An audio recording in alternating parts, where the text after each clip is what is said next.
You know what time it is. It's Monday, make money. It's Monday, make money. It's Monday, make money. It's Monday, make money. It's Monday, make money. It's Monday, make money. It's Make Money Mondays with Sean V.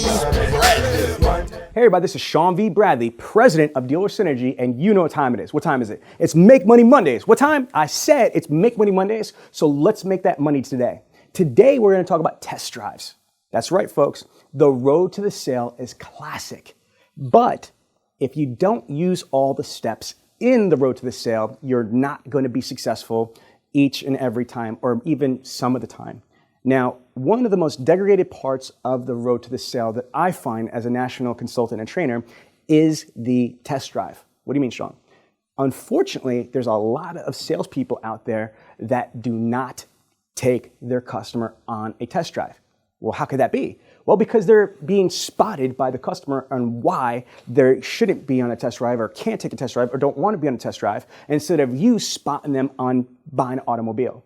What do I mean by that? Okay, there's a ton of excuses. Either the customer says that they already drove the vehicle at a different dealership. The customer says that they've owned the same type of make and model before. They don't need to. Or they've rented the vehicle from Hertz or Enterprise Rent-A-Car, so they've driven it that way. Or they turn around and said that they don't really want to take a test drive. Or they don't really need to take a test drive. Or they don't have enough time. Or whatever. They're all not real reasons. Do you understand me?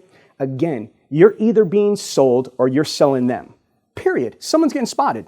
Either they're going to sell you on why they shouldn't, wouldn't, couldn't, don't want to take a test drive, or you're going to turn around and get them in that car for a test drive. Why is it so important? Value. Folks, price is only relevant with the absence of value. Again, price is only relevant with the absence of value. Now, you would be missing such a huge opportunity if that prospect is in that automobile. They get to smell that new leather. They get to feel their fingers on that brand new steering wheel. They get to turn on and press the buttons. They could turn on and fix the seat adjustments. They could turn on and put that lumbar support just for them in their back places where they need it the most. They could turn on and put the radio station on the right channel. And you know what? They could start building a mental ownership. Folks, things have to be created twice, Dr. Covey says from the 7 Habits of Highly Effective People. First, mentally, and then second, physically. They need to have a mental ownership on that vehicle. They need to be able to see themselves in that vehicle, pulling up to their driveway, parking their car in their driveway, or parking their car in their garage. If you do not take them on the test drive, you are depriving them of that opportunity, of that mental ownership. You are depriving yourself as a sales professional of having that leverage before you talk numbers. Now, there's a couple different things that I would like to say. I find that salespeople are mostly lazy, untrained, or scared. They're scared of rejection. No, I don't want to take a test drive, or no, I don't want to do this. They're scared about wasting somebody's time. Or they're lazy. They don't really want to turn around and go make sure the vehicle's pulled up, there's enough gas in the vehicle. They don't want to turn around and go get the dealer plate, put the dealer plate on. They don't want to do all of this work. There's a difference between someone that averages 9 cars a month versus someone that averages 30 or 40 cars a month.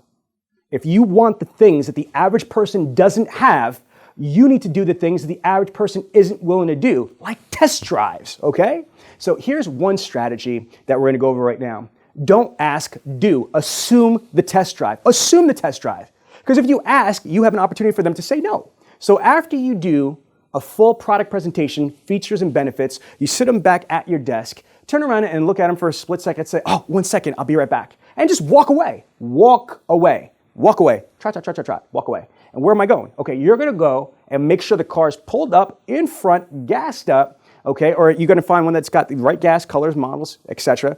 And as my friend Jim Ziegler says, get the exact vehicle that they want to buy. Don't con yourself and don't be lazy. If the vehicle is in stock, I don't care where it is, get that vehicle. So now, you have the vehicle pulled up, it's waiting right outside, you've got the dealer plate in there, you're ready to go. Here's what I would do. I would walk right back to your desk, look at them dead in their face and say, okay, come with me. and just turn around and don't look back and keep walking. And you know what? 9 out of 10 times, those people would just stand up and keep on following you. Why? Because you asked them to. You told them to, not meanly, but with authority, with conviction. And you know what? As they turn around and go out with you, as they walk outside, guess what? If you're courteous, you could open up the passenger door and let them in. Or you could turn around and just walk around to your driver's side and get in. I highly suggest that you jump in the car first, because that will also neutralize them saying, I don't want to test drive the vehicle, yada, yada, yada, okay? So guess what I would do? I would turn around and have them in the vehicle, and I would drive on my test drive route, maybe about 20% of the way, that's it, pull over someplace safe, whether it's a parking lot, it's a cul-de-sac, or it's just, there's no traffic on a side street, whatever it is, and then just turn around and say, okay, it's your turn. And I would get out of the vehicle, go to the passenger, open the door, and have them go in. Now, I know what you're saying. There's some pushbacks, this, that, and the other thing. I'm going to handle those in a different module about the objections, and I'm going to give you some rebuttals. But as far as this right here, I want you to understand the proper format is first, assume the test drive. Assume the test drive. Second, try to neutralize any way that they could say no or minimize the ability of them to say no. So again, to recap, when you got them back at your desk, just look at them. Don't say, I'm gonna go get the car, we're gonna test drive it. Don't say anything about test drive. Just turn around and look at them and say, I'll be right back. And just walk over, get the car ready for the test drive, and then walk back and say, okay, come on, let's go. And if they say, what? Just come on, you're gonna see in a second, come in. And then just take them out there. Now, the majority of the time, they will follow you.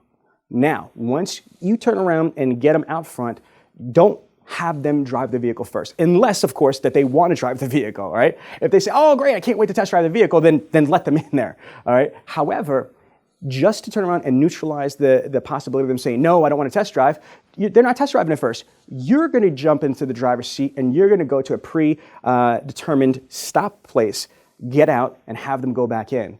Folks, I'm telling you this. Test drives are so important in building value. Thank you. Thank you so much for watching this week's episode of Make Money Mondays. If you like the information you found here, then you will absolutely love Bradley On Demand. Bradley On Demand is the most comprehensive, in-depth virtual training platform in the automotive industry. We teach you everything from internet sales to phone sales, F&I, and everything in between. So sign up at www.bradleyondemand.com.